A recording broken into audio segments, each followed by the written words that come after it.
ශෙනින් ඉතාමත්ම ආදරයෙන් ගෞරවයෙන් පිළිගන්න ලබනවා. අද මම හිතන්නේ අපේ මේ ත්‍රිවිධ හමුදා නිලධාරීත් එක්ක කරන සිනමා රසවින්දන වැඩසටහනේ නැත්තම් සිනමා කතිකාවේ 43 වන වැඩසටහන තමයි මම හිතන්නේ අද පවත්වන්නේ. මම හිතන්නේ ඒ සඳහා සහභාගී වෙන ඔබ සියලු දෙනාටම අපේ ගෞරවය ඒ වගේම මම හිතන්නේ අලුත් නිලධාරීන් පිරිසක් ඇවිල්ලා ඇති අද හැමදාම එන නිලධාරීමුත් ඇති.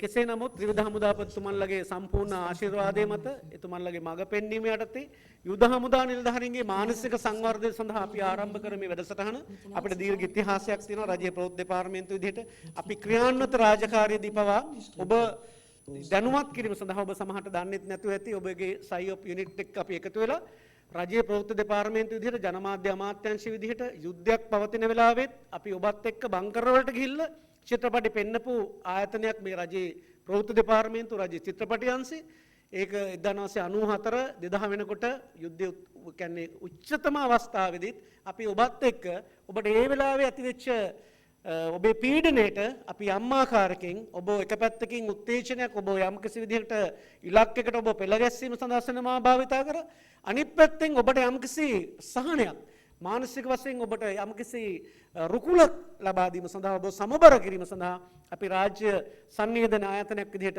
මේ වැඩපිළිවෙල අපි ඉතිහාසයේ බොහොම දීර්ඝ කාලයක් තියෙනවා අලුත් නිලධාරීන්ට කියන්නේ. ඒ නිසා අපි හුදෙක් චිත්‍රපටියක් පෙන්වන්නේ විනෝදාස්වාදයේ සඳහාම නෙවෙයි ඔබ තෝරාගෙන තියෙන ජාතික අරමුණක් එක්ක ජනමාධ්‍ය අමාත්‍යාංශ විදිහට රජයේ ප්‍රවෘත්ති දෙපාර්තමේන්තුව විදිහට රජයේ ප්‍රතිපත්ති මත අපි ඔක්කොම මේ රටේ යම්කිසි ඉලක්කයක් වෙනුවෙන් මේ රටේ මහ ජනතාවට අපි නිවර්දිව මේ රාජ්‍ය සංනිවේදනය දෘෂ්ටිගත කිරීම තමයි අපේ ඉලක්කය.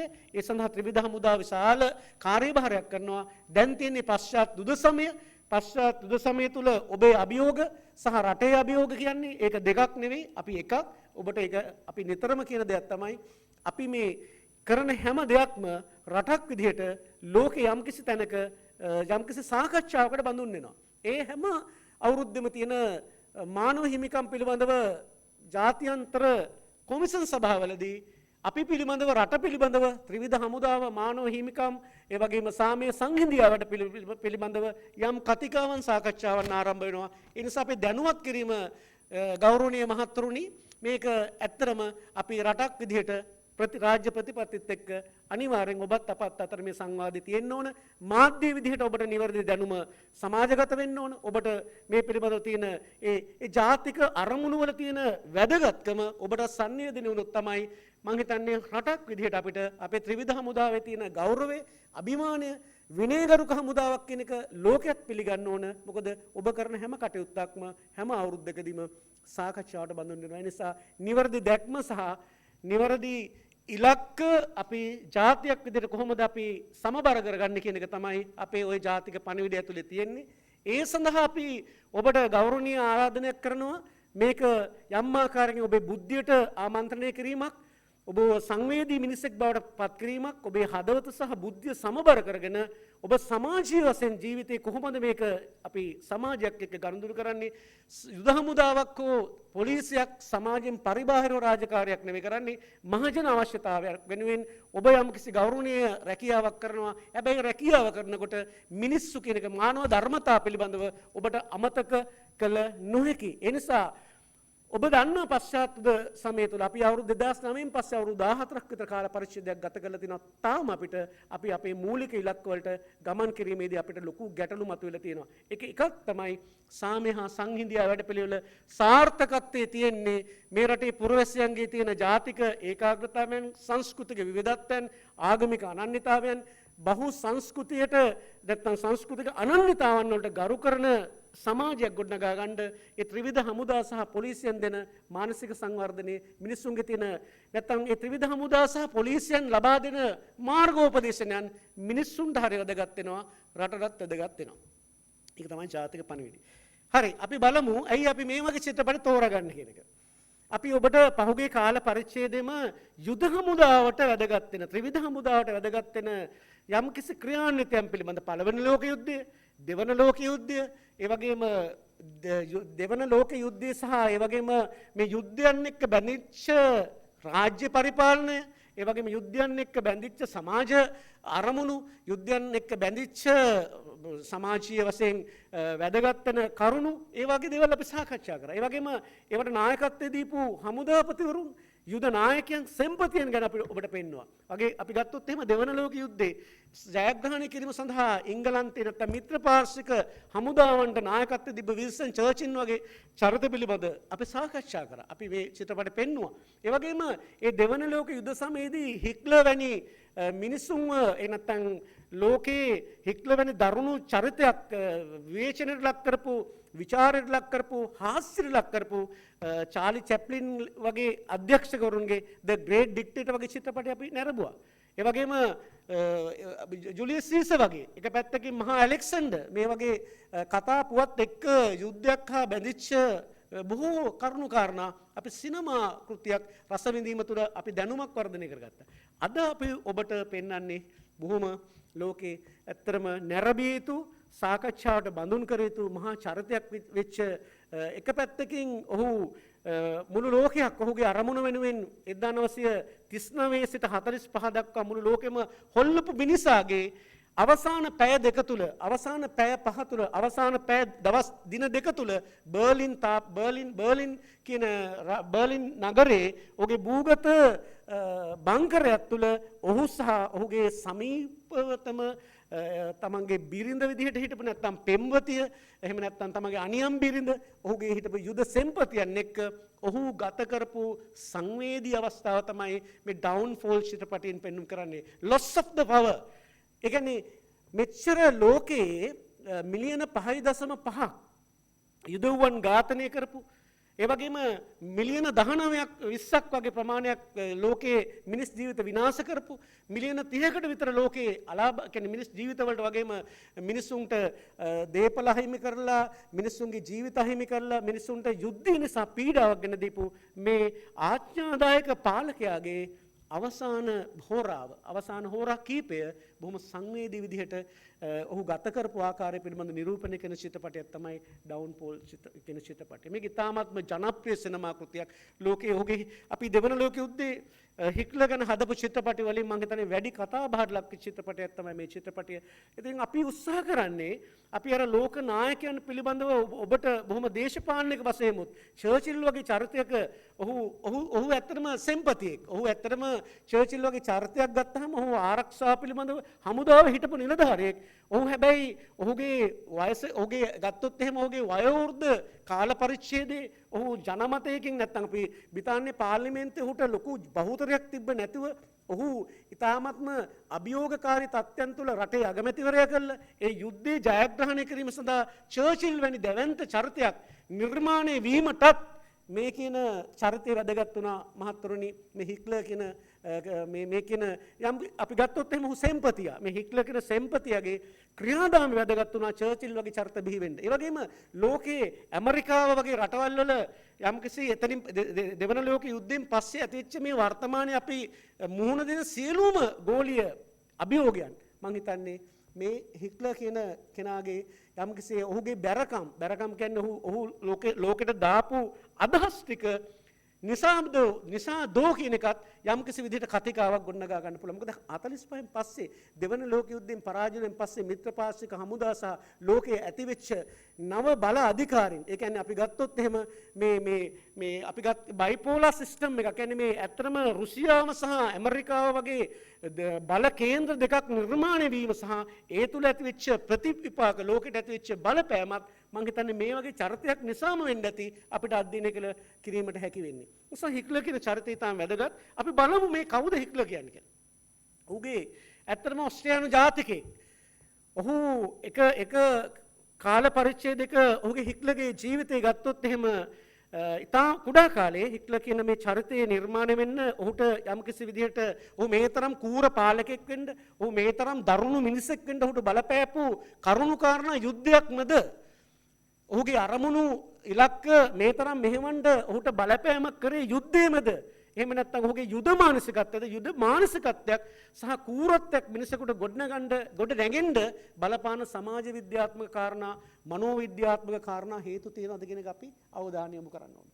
ඒ නිසා හිට්ලර් කියන චරිතය බොහොම අහිංසක චරිතයක් තමයි. ඔහුගේ ඔහුගේ පාසල් ජීවිතය සහ කුඩා කාලයේ අපි මේ වගේ දරුණු මිනිස්සු බිහි වෙන්න බලපාන සමාජ විද්‍යාත්මක හේතු කාරණා මිත්‍ර මහත්තුරුනි අපි අධ්‍යයනය කරන්න ඕන. හිට්ලර්ගේ පියා ඔහු ගත්තොත් එහෙම රේගු නිලධාරියෙක්. ඉතාමත්ම ඔහු බොහොම නපුරු විදිහට සලකන තමන්ගේ පවුලට තමන්ගේ දරුවන්ට ඉතාම දැඩි පීඩනයක් හිට්ලර් තමන්ගේ පියාගෙන් භුක්ති විඳා.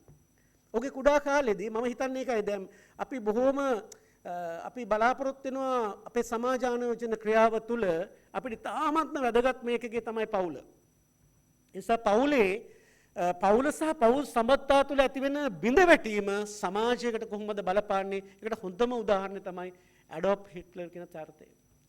ඔහුගේ කුඩා කාලේ ඉතාමත්ම නීරසයි. ඔහුගේ කුඩා කාලේ ඉතාමත්ම දරුණුයි. ඔහු ඉතාමත්ම පීඩාවෙන් තමයි ඔහුගේ පියා සමග ගත කරේ. ඔහුත් එක්ක හිටියා ඔහු සහ එක සහෝදරියක් සහ සහෝදරයන් තුන්දෙනෙක් හිටියා. ඒ සහෝදරයන් තුන්දෙනාම මිය යනවා. තමාගේ සොහොරිය ඔහු තමයි හිටියේ. හැබැයි හිට්ලර්ගේ පියාට විවාහ තුනක් තිබ්බා. ඒ විවාහ තුනේ එක කෙනෙක්ගේ විවාහයෙන් බිහිවෙච්ච කෙනෙක් තමයි හිට්ලර් කියන්නේ. නමුත් ඔහුගේ පියාගේ කූරත්වය සහ පියාගේ ඒ පවුලේ හැසිරීම හිට්ලර්ගේ ජීවිතය ඉතාමත් තදින් බලපෑවා. ඔහුට ජීවිතේ සතුට සහ ආදරය කියන එක ඔහුට නොලැබුණ චරිතයක්. ඒ නිසාම ඔහුගේ මව විසින් පියාගේ කූරත්වය පිළිබඳව හිට්ලර් එක්ක කරපු සංවාදයේ ප්‍රතිඵලයක් තමයි ඔහු සමාජයට මුදා හැරිය කියනවා. අපි මේක ටිකක් මනෝවිද්‍යාත්මක කෙනෙකුට කියන සමහර ඔය පරපීඩක කාමුකත්වය කියන එකක් තියෙනවා. ඒ මනෝවිද්‍යාත්මක ඔබතුමාලා දන්නේ නැති සමහර මිනිස්සු ඇයි මේ තරම් කූර වෙන්නේ? ඇයි මේ තරම් නපුරු වෙන්නේ? ඇයි සමහර මිනිස්සු මේ සමාජයට පීඩනයෙන් මුදාරෙන්නේ? ඒක ගත්තාම මානසික වශයෙන් ගත්තාම මේ මොලේ වම් සහ දකුණු මොලේ තුල යම් අපි ගත්තොත් එහෙම අපේ සිග්මන්ඩ් ෆ්‍රොයිඩ් කියන මනෝවිද්‍යාඥයා පැහැදිලි කරලා තියෙනවා අපිට මේ උඩුසිත අපි ගත්තොත් එහෙම මේ සිතේ මනසේ මොලේ ක්‍රියාකාරීත්වය කොටස් තුනකට බෙදෙනවා. මෙතෙන්දී අපි තැම්පත් කරගෙන උඩුසිත සහ යටිසිත කියන සමහර දේවල් අපේ යටිසිතේ තැම්පත් වෙලා තියෙනවා බොහොම නරක විදියට. ඒ නරක විදියට තැම්පත් වෙච්ච දේවල් ඇත්තටම යුද කාල පරිච්ඡේදයක් තුල වෙන්න පුළුවන්. අන්න ඒකයි කියන්නේ මේකේ භයානකම මේ සිතුවිලි වල ක්‍රියාකාරීත්වයේ භයානකකම මහත්තුරුනි. ඒක ඔබ අපි මේක දැනෙන්නේ නැතුනහම අපිට හැබැයි ඒ වුණාට මේක දැනෙන සමාජයක් තියෙන්න පුළුවන්.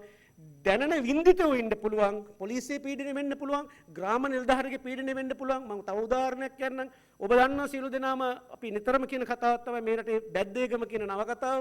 ඒ බැද්දේගම නවකතාව ලියන්නේ ලාංකිකයෙක් නෙවෙයි. ඒ බැද්දේගම නවකතාව ලියන්නේ මේ රටේ පරිපාලකෙක් වෙච්ච උප දිසාපතියෙක් වෙච්ච ලෙනාඩ් වුල්ෆ් කියන මැතිතුමා. එතුමා 1911 වෙනකොට හිටියේ හම්බන්තොට උපදිසාපතිවරයා. ඔහුට ඒ කාලේ දිසාපතිවරුන්ට පොලිස් බලතලක් තිබුණා.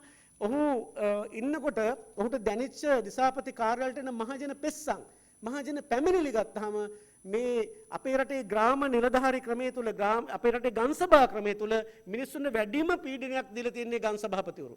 එහෙම නැත්නම් ගම් මුලාදානිවරු. ඒ ගම් මුලාදානිවරු තමයි ඒ පදනම් කරන තමයි 1911 වෙනවා ලංකාවේ දිත්ත මිනිමැරුමක්. ඒ උඩ මත්තල මිනිමැරුම ඒක අන්න තියෙනවා ඉතිහාසගත වෙච්ච ලේඛනවල. එතනින් තමයි ඔහුට මේ වස්තු බීදී ගොඩනගන්නේ. ලංකාවේ ගම තුල ඇතිවෙච්ච මේ පීඩනය මිනිස්සුන්ට දරා ගන්න බැරි පීඩනයක් එක්ක ගම් මුලාදෑනින් දීපු පීඩනය එක්ක මිනිස්සු කොහොමද දරාගත්තේ කියන එක.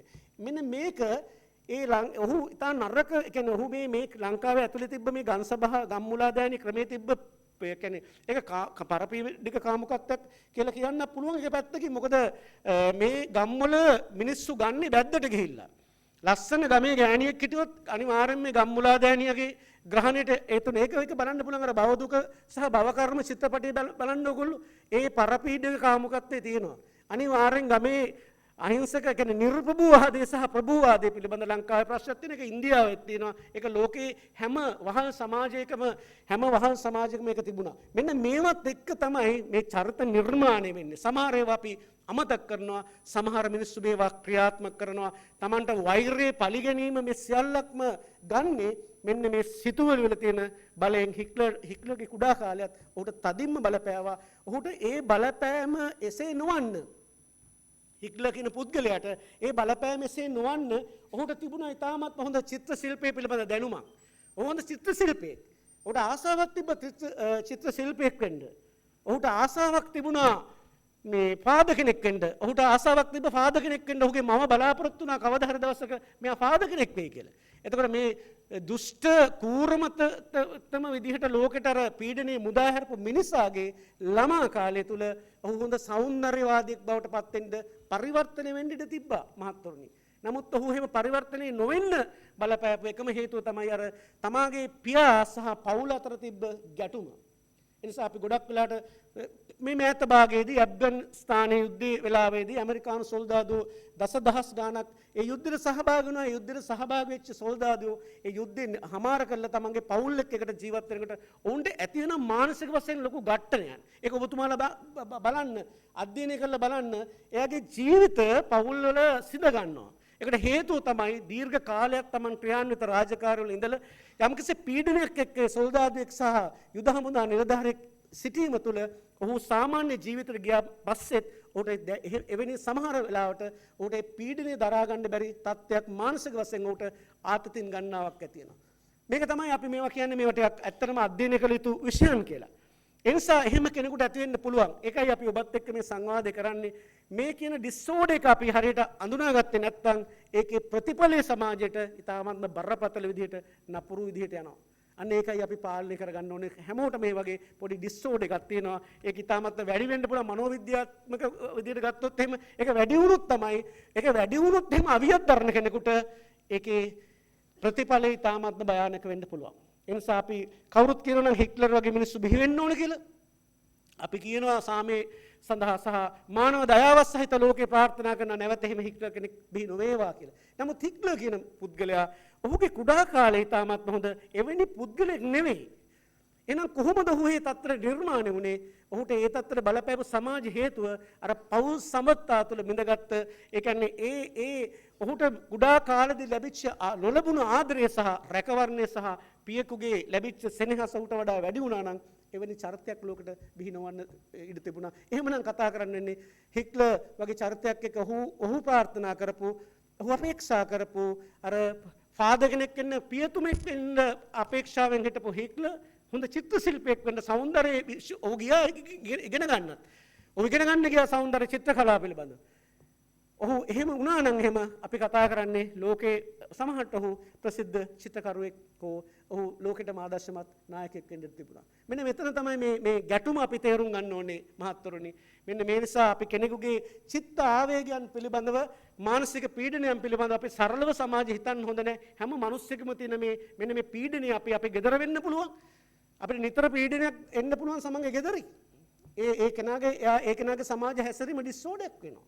ඒක වෙනවා මේ ඕන කෙනෙකුට එහෙම වෙන්න පුළුවන්. ඒ නිසා ඒකයි කියන්නේ මනසේ සමබර භාවය තමයි සමාජ සමබරතාවයක් බාටපත් වෙන්නේ. ඒ නිසා අපිට ඒක සාකච්ඡා වෙන්න ඕන. ඒ පිළිබඳව අපි දැනුවත් වෙන්න ඕන. ඒක හැමෝටම අඩු වැඩියෙන් තියෙනවා. නමුත් ඒක අපි උපරිම ගියොත් එහෙම ඒකේ යම්කිසි සමාජ විවසනයක් වෙන්න පුළුවන්. ඒකට හොඳම උදාහරණේ හිට්ලර්. හරි අපි බලමු එතකොට මේ හිට්ලර් කියන චරිතය කොහොමද දේශපාලනික වශයෙන් ඔහු මේ තරම් කතා බහට ලක් වෙන චරිතයක් බවට පත් වුණේ කියලා. 1914 1918 පළවෙනි ලෝක යුද්ධ සමයේදී ජර්මනිය අන්ත පරාජයක් වෙනවා 1918 වෙනකොට. ඒකට හේතුව තමයි ජර්මනියේ තිබ්බ සමූහ ආණ්ඩුවල තිබ්බ දුර්වලතාවයන්. ඒ නිසාම වර්සෝ වගේ ගිවිසුම් වලින් ජර්මනියට සිද්ධ වෙනවා විශාල යුද වන්දියක් ගෙවන්න 1921 වෙනකොට. සහ ඒ යුද වන්දිය ගෙවන්න වෙනවා විතරක් නෙවෙයි මේ හිට්ලර් කියන පුද්ගලයා බිහිවීමට බලපෑපු දේශපාලන හේතු මම මේ කතා කරන්නේ. ඒ මම කියන්නේ මේ එක එක යුගවලදී අපි මේ එක එක පුද්ගලෝ එන්නේ කොහොමද කියලා අහනවනේ. ඒක දේශපාලනිකයි. එතකොට හිතනවා මේ මිනිස්සු බිහි වෙන්නේ නැහැ.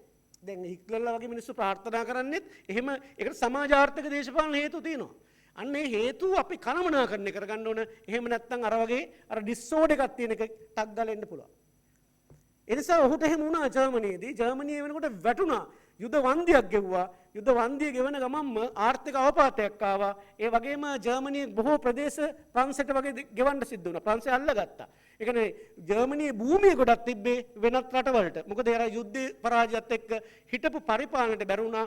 ජර්මන් අභිමානයත් එක්ක ඉස්සරහට යන්න මේක මානසික පීඩාවක් වුණා රටේ මිනිස්සුන්ට. හිට්ලර් එතකොට හමුදාවේ හිටපු සොල්දාදුවෙක් ඔහු සෝල්දාදෙක් යුද හමුදාවට යන්න ඔහු අවස්ථා දෙකකදී ඉල්ලුවා. හැබැයි ඔහුට ආපු පිළිතුරු තමයි ඔහු ඒකට ෆිසිකල් ෆිට්නස් එකක් නැහැ හිටට. අර ලොකු මුළු ලෝකයක් යටත් කරගත්ත මිනිස්සෙක්, මුළු ලෝකයකටම දරුණුම ප්‍රහාරයක් එල්ල කරපු මිනිස්සෙක්, යුද සැලසුම් වලින් ඉහළින්ම හිටපු මිනිසෙක්. ඔහුගේ පළවෙනියට හමුදාවට අයදුම් පතක් දාපුවහම ඔහුගේ අයදුම් පත ප්‍රතික්ෂේප කරනවා. ඔහුට ෆිසිකල් ෆිට්නස් එකක් නැහැ. ශාරීරික දුර්වලතාවයක්, අවියක් දරා ගන්න පුළුවන් හැකියාවක් නැහැ. එහෙම චරිතයක් හිට්ලර්. ඒ නිසා ඔහුට හමුදාවට යන්න බැරි වෙනවා. ඒ හමුදාවට යන්න දෙපාරක් ඔහු ඊට පස්සේ ඔහු රජුරවන්ට ලිපියක් ලියනවා. මාව හමුදාවට ගන්න මං ආසයි හමුදාවට එන්න කියලා. හැබැයි ඒකටත් පිළිතුරක් එන්නේ නැහැ. ඒ අතරදී ඔහු යුද්ධේ පටන් ගත්තාම වොලන්ටියර් ස්වේච්ඡාවෙන් තමයි හිට්ලර්ට හමුදාවට යන්න වෙන්නේ. එතකොට ඔහුට හම් වෙන උපරිම තනතුර තමයි ලාන්ස් කෝපරවලෙක් විදිහට තමයි හිට්ලර් 21 පළවෙනි ලෝක යුද්ධෙන් එළියට එන්නේ.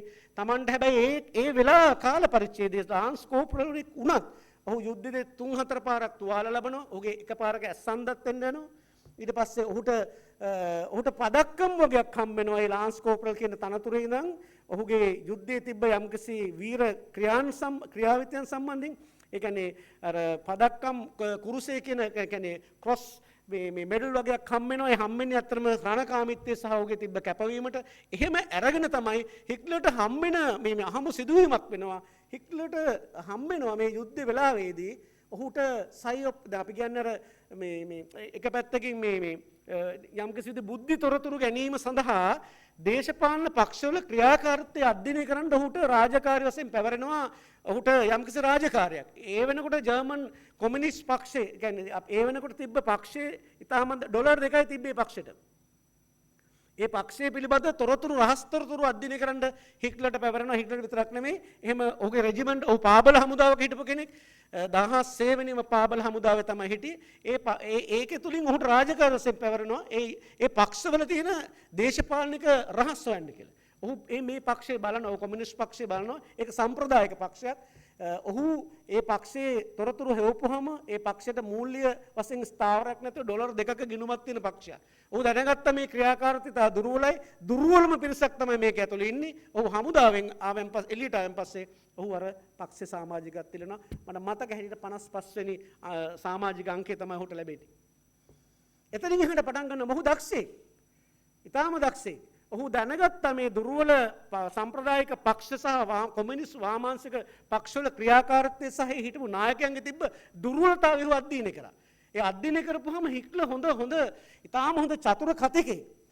ඔහුට ඊටාම ලේසි වුණා අර ආර්ථික වශයෙන් බිඳ වැටිච්ච ජර්මනියට අභියෝග මත ජාතික අභිලාෂත් එක්ක කියන්නේ ජර්මන් ආර්ය ලේ නැත්නම් ජර්මන් ආර්ය ලේ උතුම්ම ලෝකේ ජාතියක් බවට පත් කරගන්න තියෙන අභිමානයත් එක්ක මිනිස්සුන්ට කතා කරන්න පුළුවන් හොඳ හයියක් හිට්ලර්ට තිබ්බා. ඒ කතා කිරීමේ හයිය හින්දා හිට්ලර්ට මිනිස්සු එකතු වුණා සම්ප්‍රදායික පක්ෂයේ.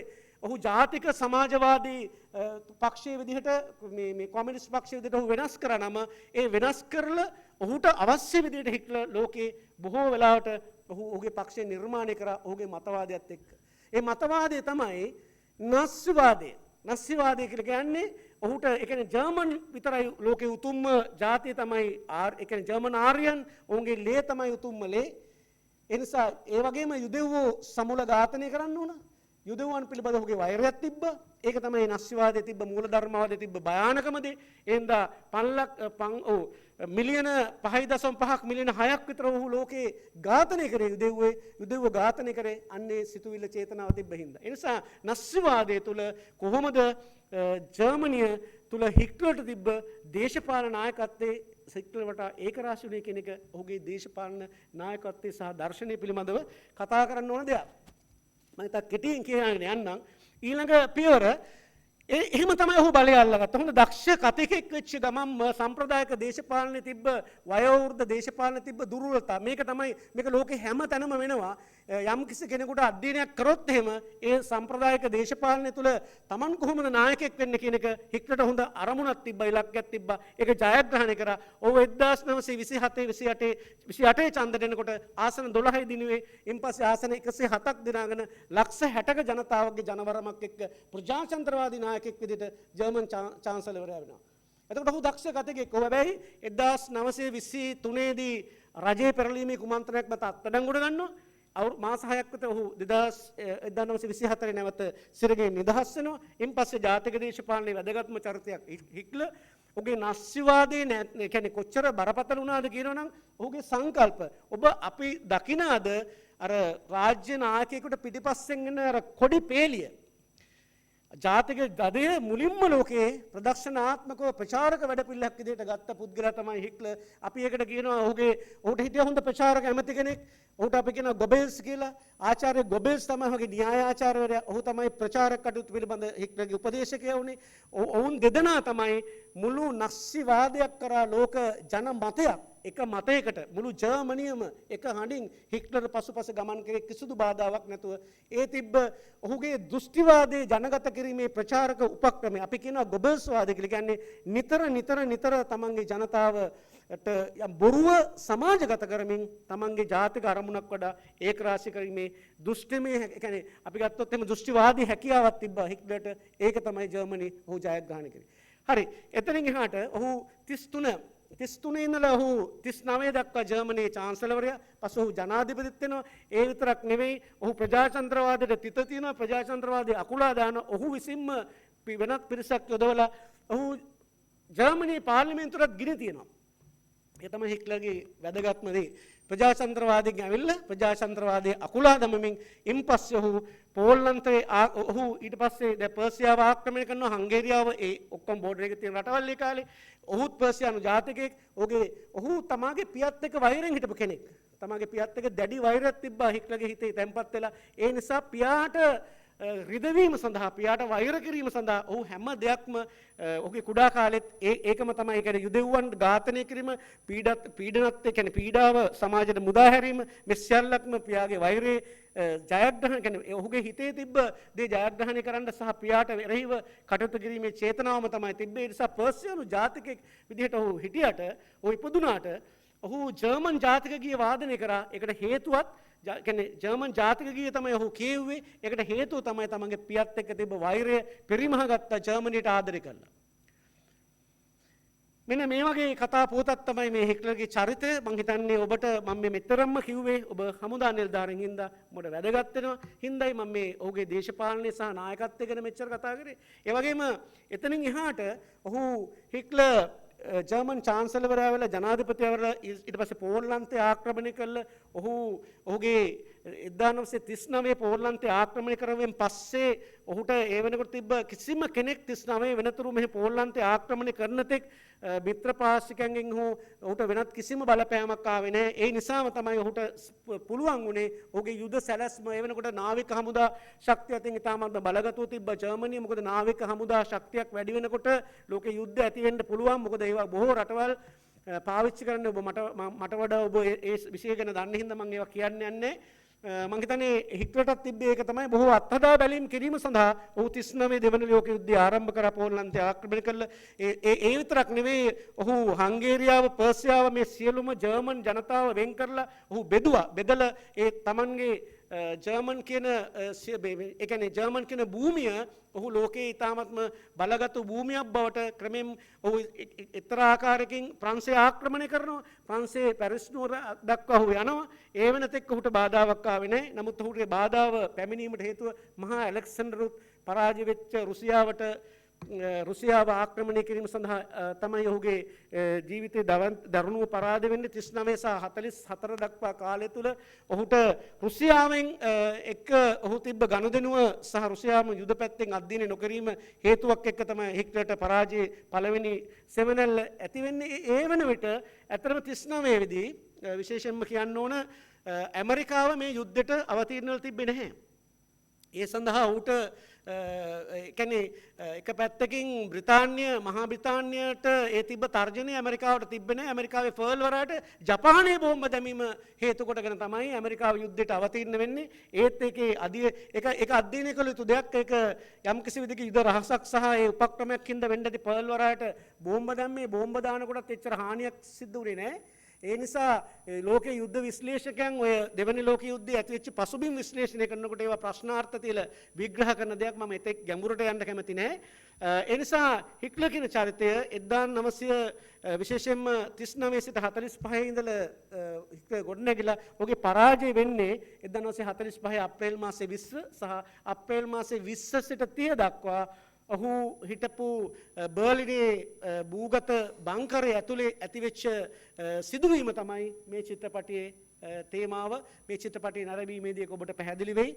එතෙන්ද කියන්න ඕන එකම කාරණය තමයි ඕනෙම ඒ වගේ නරකම මිනිහෙකුගේ හොඳ ලක්ෂණයක් තියෙන්න පුළුවන්. යම්කිසි එහෙම ඊටාම කූර මිනිහෙක්ගේ සමහරට හොඳ ගතිගුණ තියෙන්න පුළුවන්. හිට්ලර්ගේ අවසාන පැය කිහිපය තුළ ඒ දින දෙක සහ ගත කරපු හෝරාව තුළ එවැනි කූරත්වයක් සහිත මිනිසෙක් වුණත් ඔහුට සංවේදීභාවය සහ ඔහු තමන්ගේ එතෙක් තමන් එක්ක හිටපු අනියම් භාර්යාව ඊවා බ්‍රෝන්ස්ව විවාහ කරගන්නවා මෙයන්ට පැය ගානකට පෙර ඒක ඒ කරේ ඔහු කරේ ඇත්තටම ඒක ඇත්තටම තමන්ගේ අනියම් බිරිඳට පවා යම්කිසි ගෞරවයක් ලබා දීමේ අරමුණ. ඒ නිසා සමහර නරක මිනිසුන් ගැන තියෙන නරකම එහා ගියපු සමහරට අනික් මිනිසෙක් තුල නොපිටන හොඳකුත් හිට්ලර් ගාව තිබිලා තියෙනවා. ඒකයි කියන්නේ හිට්ලර් වගේ කෙනෙක් එහෙම කරාට හිට්ලර්ගේ ජීවිතය අධ්‍යයනය කරනකොට ඒක සමාජ විද්‍යාත්මක බැලිය යුතුයි. ඒ නිසා අපිට ඒ කියන්නේ ඒකෙන් අදහස් කරන්නේ ඔහු කරපු සියලු ඝාතන සාධාරණීකරණය කිරීමක් කරන්න. නමුත් හිට්ලර්ගේ මේ අවසාන පැය කීපය තුළ ගත වෙච්ච එක අපිට වැදගත්තේ එහෙම සංවේදී මිනිසෙක් කියන්නේ ඒ වගේ මිනිසෙක් වෙලා හිට්ලර්ට තිබ්බේ නැහැ විශාල ධනයක් අන්තිම කැමැති පත්‍රයක ඕක මේ වගේ ඒ කියන්නේ යුද සාහිත්‍ය තුළ ඊ타ත්ම කතා බහට ලක් වෙච්ච දෙයක් තමයි ඔහුගේ අන්තිම පැය ගාන. ඒ වගේම තමයි ඔහුගේ වත්කම් බැරකම් පිළිබඳව එවැනි දැන් දකුණු අප්‍රිකානු පාලකෙක් එහෙම වුණොත් එහෙම ඔහුට තියෙන බිලියන ගානක ගත්තොත් එහෙම මේ පාලක කොච්චර එක පැත්තකින් ජනඝාතක කටයුතු වල යෙදිලා විශාල මුදල් සම්භාරයක් හම්බ කරලා අහිංසක මිනිසුන්ගේ ජීවිතත් විනාශ කරලා එවැනි පාලකව හම්බෙන්න පුළුවන්. නමුත් හිට්ලර් කියපුවාම හිට්ලර්ගේ අරමුණක් එක්ක නැස්විවාදය තමයි අරමුණ එක ලෝකෙට අහිත කරයි. ඔහුට මුසොලෝනි වගේ මිනිස්සු සහයෝගය දුන්නා. ජපානයේ අධිරාජ්‍යය වෙලාවේ ආසියාතික බලය ජපානයට ලබා ගැනීම සඳහා ඒ සහයෝගයත් ඔහුට ලැබුණා. නමුත් ඔහුගේ ක්‍රියාකාරීත්වය තුළ ඔහු තුළ හොඳ සංවේදී මිනිසෙක් හිටියා කියන එක. ඔහු චිත්‍ර අඳින්න, ඔහු කුඩා දරුවන්ට ආදරය කරන්න, කුඩා දරුවන්ට යුනිෆෝම් ඇඳලා ඔහු සතුටු වීම මේ වගේ චරිත ලක්ෂණ ගණනාවක් හිට්ලර්ගේ චරිතෙත් අධ්‍යයනය කළ යුතු දේවල් තියෙනවා. ඒ නිසා අවසාන පැය කීපය තුළ මේ ගත වෙච්ච චිත්‍රපටය ඉතාමත්ම ප්‍රබල කතා පුවතක් තියෙන බොහොම සංවේදී. ඒ නිසා මම හිතනවා මේ චිත්‍රපටය ඔබ සියලු දෙනාටම වැදගත් වෙයි කියලා. ඒ නිසා මම ආරාධනා කරනවා මේ චිත්‍රපටය නරඹන්න. බොහොම ස්තුතියි.